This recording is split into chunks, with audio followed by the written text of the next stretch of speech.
As we watch the GameSpot-related Wall Street flashpoint continue to burn, one thing has become plain to many, if not all, observers. Our financial system is blatantly rigged. A recent article entitled "Wall Street Bets Proves the System is Rigged," and I'll link to the article below.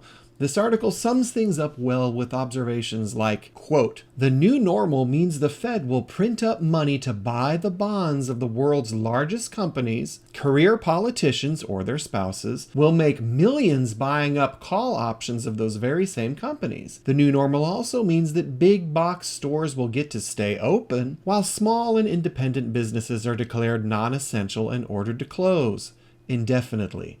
And when the people on the wrong end of this stick get paid a pittance and they push it into the stock market and end up making a killing, what happens? The ref throws a penalty flag from the sidelines and the rules get changed." End quote. This much now is plain to many, and thanks to technologies that were well out of reach just a generation or two ago, more are waking up to this reality by the minute, and they are not happy.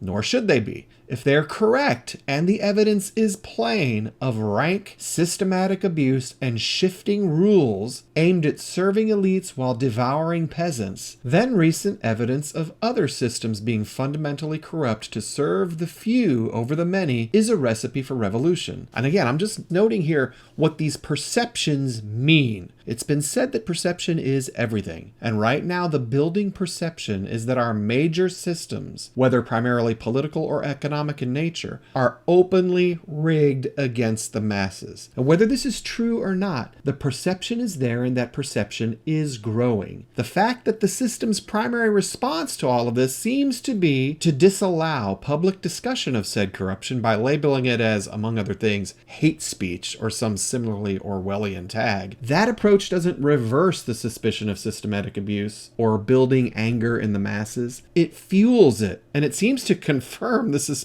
This is where one of the major silver linings in this whole situation might be beginning to shine through. As the system rewrites rules that only really apply to the masses, to you and me, they do not apply to the people at the top. As those rules are rewritten on the fly and openly pillage the masses in order to prop up the elites, while at the same time striving to suppress any and all speech counter to the elite-driven narrative by labeling it as hate speech or an incitement to violence, more and more people are waking up to the fact that the most hate and the most violence is coming from those who have been raping and pillaging the masses through deliberately rigged economic and political systems for generations. That sort of clarity is a very important and powerful thing.